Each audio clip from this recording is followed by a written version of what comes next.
Pre, kahit simpleng bagay na ganito, basta magkasama tayo, solve na. Oo nga bro, kahit wala tayong pera, basta masaya tayo.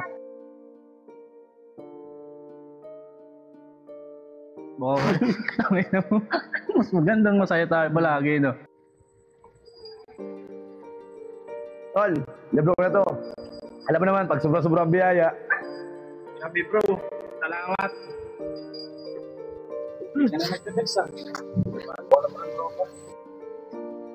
Uy, ikaw pala si Roy. Ako nga pala si Mark. Alam mo naman, kapag tropa talaga ni Angelo, tropa ko na rin. Libre ko na yan.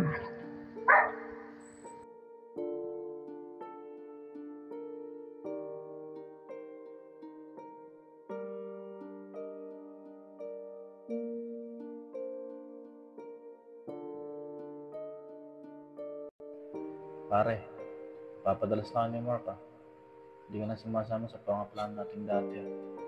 Hindi naman sa ganun bro, pero minado ako sa sarili na iba pa rin may kasama kang may kaya.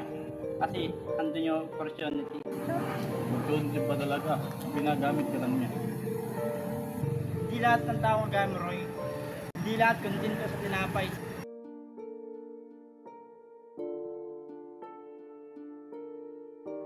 Chat.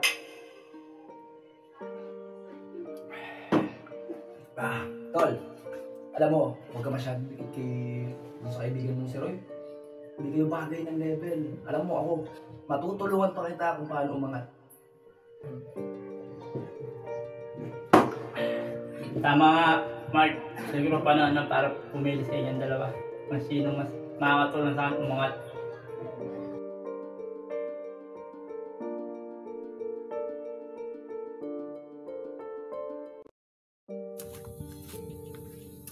Pare, kung pera lang ang dahilan para kalimutan mo ang pinagsamahan natin, dapat diretso na lang ako.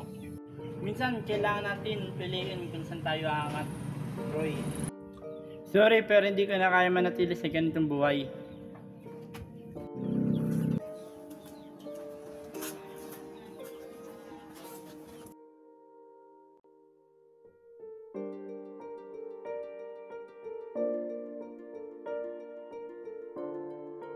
Hayaan mo na yun si Angelo.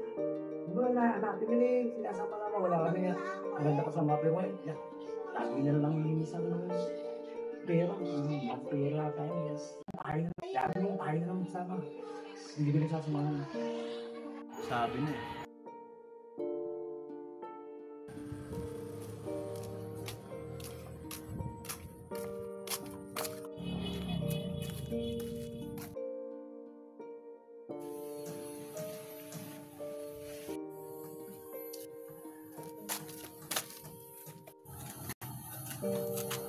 Pre, pwede pa ba bumalik?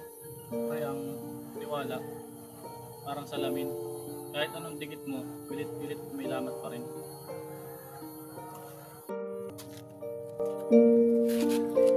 Lagi niyong tatandaan, tulad ng salamin ng tiwala. Kapag nabasag, mahirap na itong buuin muli. Kaya mahalagang pahalagahan ng mga taong nandyan para sa atin kahit sa simpleng bagay lang.